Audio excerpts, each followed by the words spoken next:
الحمد لله وحده والصلاة والسلام على من لا نبي بعده ولا رسول بعده وهو خاتم النبيين وعلى آله وأصحابه أجمعين وعلى من تبعه وتبعهم بإحسان إلى يوم الدين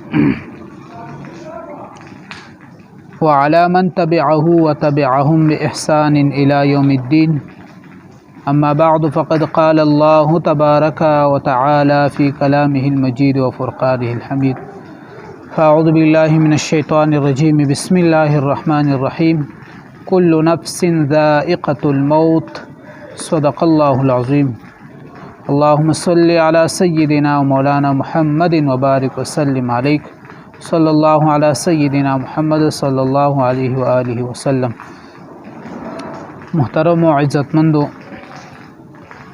په نن سبا دور فتن کې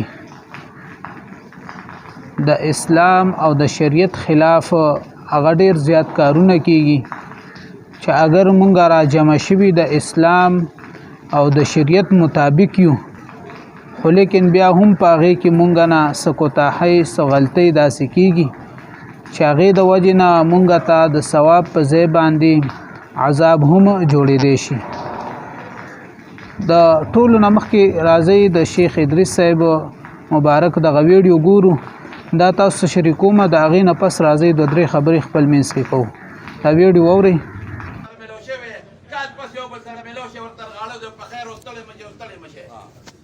نه د خدای نه یره درکې شته چې د خدای خبرې کېږي او ټول کړت قط کوې، نه د پیغمبر نه حیا درکې شته چې د پیغمبر خبرې کېږي او ټول کړت قط کوې.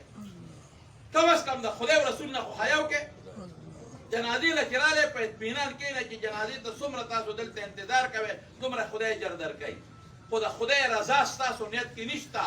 د خدای رضا که ستاسو نیت کې وی تاسو به غلې ناست وی، تاسو به په لکې د دې مقبرې نه یو عبرت وړی و. تاسو مقصد صرف غم خادي د دې ماله راغلی زه به تاله راځم. د خدای خاطر وکړئ، د دې مقبرې نه او د دې مړو نه عبرت یوسئ. دا خوشحال راله په دې مخ د ځمکه موجودو منزله روانو دا دې لاړ، دقسې به تاسو هم د خاورو لاندې به شئ. یا به څه کوئ؟ مستي مه کوئ، د خدای خاطر وکړئ، خدای ته رجوع کړئ، خدای ته توبه وباسئ. دومره په قبرونو را تېرېږئ، مړي په اوږو راوړئ، عبرت هم حاصل نه که. بس هر یو سړی په منډه دی، شاب او جنازه او زرل او منډه او ترل او دا دی هغه دي. د خدای نه ویرېږئ، د خدای بندګان یې، د خدای قهرونه در باندې څونه نازل شو، بیا هم د خدای نه یره ستاسو په کې نشته. هر یو کور کې د خدای قهر پروت دی. داسې بیماران درته پراته دي چې په شفا او په دغه پسې شوکت خانم پسې ګرځوي او علاج یې نشته، او په مقدمو پسې پراته او په دشمنو کې سر یې. د خدای نه یره وکړئ چې مقبرې ته راشئ. مړی چې په اوږه راوړی، د خدای نه یره وکړئ چې نن دې ما په اوږه راوړو، سبا به زم په پردو اوږو راځم. د مقبرې نه عبرت والئ، د دې مړو نه عبرت والئ. مستي مه کوئ. ګورئ، که د خدای قهر راغی او خدای راونوی، قسم په خدای که د یو ماشي مقابله تاسو وکړئ، د یو ماشي مقابله نشئ کولی. مقبرې ته چې راشئ په اطمینان کښېنئ. خبرې زه راتلم مولوي صاحب لګیا و، دلته یې تقریر کو، تاسو هلته تقله تقلو تقله تقله تقله تقله تقلت غلطه راغلی یې. دونه هم یو بل سره مینه ده، یو بل حجرو ته لاړ شئ، یو بل له چای هم پخوئ کړئ او یو بل سره خبرې اترې مو وکړئ. مقبرې ته چې راشئ دلته اطمینان سره کښېنئ. هر عالم کې لګي یو تقریر کوي، هغه غوږ کښېنئ، غوږ ورته کښېنئ. هغه غریب لګیا و د قرآن شریف تلاوت یې راته کو، او تاسو خبرې کوئ. او قرآن شریف کې الله څه وایي؟ وایي چې قرآن لوستل کېږي، چپ شئ، غوږ کښېنئ، لعلکم ترحمون، رحم به در باندې وشي. مفتي شفیع صاحب لیکلي دي، وایي چې څوک د قرآن تلاوت ته نه چپ کېږي، وایي د خدای د رحم په دی به پرې د خدای غضب او قهر نازلېږي. نو چې یو انسان ځان ته مسلمان وایي او د خدای د کتاب احترام نه کوي، دا مسلمان د کوم ځای نه شو؟ د خدای د کتاب احترام دا دی. تقریر کو، د قرآن ایتونه مې مالته واورېدل، او تاسو کلته کلته کلته کلته، او زه بیان کوم هلته یو ته وایي چپ شه، بلبل ته وایي شاته چپ شه، بلبل ته وایي چپ شه. لږ اطمینان ځان کې پیدا کړئ. د خدای بندګان ځان وګڼئ، د پیغمبر امتیان ځان وګڼئ، د قبر نه عبرت والئ. مرګ ومنئ د خدای نیکبختیانو. نور څونه عذابونه در باندې راشي، زلزلو ووالئ، سیلابونو ووالئ، بیمارو ووالئ، پلارانو نیکونه در نه راوپرځول، په مقدمو یې اخته کړئ، لیکن د خدای نه یره مونږ کې پیدا نه شوه. په خپلو اوږو مړی راوړو. دا پرون غریب شهید شوی دی ته شهید وایي. صاحب الحد شهید حضور پاک فرمایي چې کوم په اکسیډنټ کې مړ شو دا شهید دی. شهید دا نیک سړی و. یو جمعې مونځ ما پسې نه دی پرېښی. هره جمعه به راتلل. ښه سړی و، نیک سړی و، خدای وله شهادت ورکړ.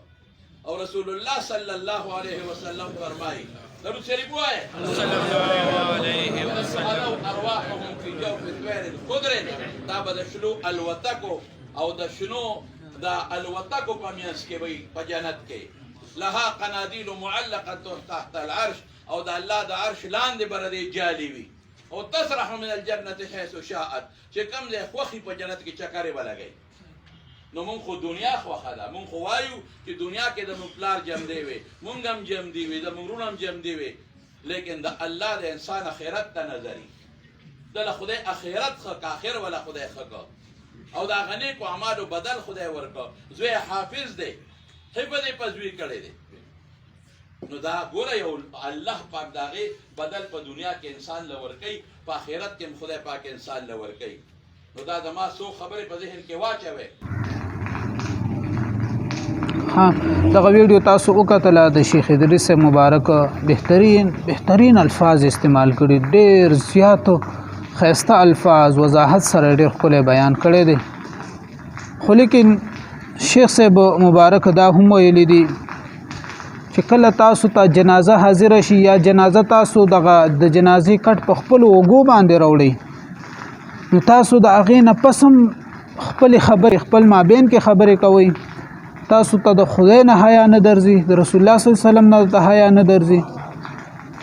نو چې کله هم موږ او تاسو را جمع شو په جنازه کې، دا د یو عبرت مقام دی.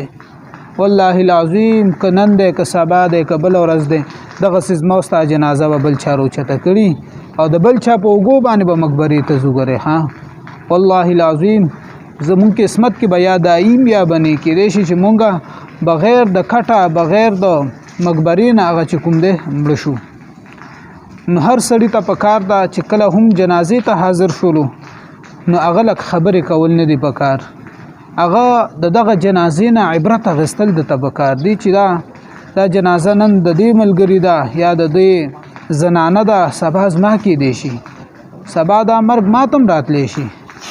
نو هر سړي ته پکار دی چې د عبرت مقام ځان له دغه ځای وګرځي. او بل شیخ صاحب دا هم فرمایل چې د هر کور کې د خدای عذاب موجود دی. یعنی حقیقت خبره ده، هر کور کې د یو نه یو کس داسې بیماری لا علاجه چې د هغه علاج مشکلي. سیلابونه را باندې راغلل، کرونا وایرس راغلل، زمونږ په غواګانو باندې بیماری ولګېدلې، په څاروو بیماری ولګېدلې، انسانانو ته قسمه قسم بیماری ولګېدلې. دا څه وجې نه زما ستا د ګډوډ عملونو د وجې نه هغه دومره مونږ حد ته ورسېدلو چې مونږ سخت عذاب کې ګرفتار شولو. تاسو نن سبا وګورئ غواګانو کې بیماری دي، څوک د هغې غوښه نشي خوړلی، یریږي، د هغه شوده څوک نشي استعمالولی، یریږي. دا څه وجه کېدی چې دا زما ستا عمل دی. عمل بس که عمل ټیک شولو هر څه الله جل جلاله ټیک کوي. او که نه عملونه هم دغسې وي چې په ظاهره باندې ښه ښایسته یو، ښه شریعت ته درست یو، خو لیکن منځ کې زړه بیا هغسې نه وي، د منځ زړه بیا خراب وي. نو دا بیا چې کوم دی دغسې عذابونه په موږ باندې راتلی شي. نو خدای پاک جل جلاله فرمایي چې کل نفس ذائقة الموت، هر انسان به ذایقه د مرګ سکي. دته مرګ راتلونکی دی، بس دا به مرګ ذایقه خامخا سکي. نو تاسو د شیخ صاحب مبارک هم دغه بیان واورېدلو، نو انشاءالله العزیز ډېر ملګري به ترې فایده حاصله کړي. چې چاته هم فایده حاصله شوله هغه مطمئن شولو د بیان نه، هغه ملګري دا ویډیو ځان سره مخکې شیر کړي. وما علینا الا البلاغ المبین.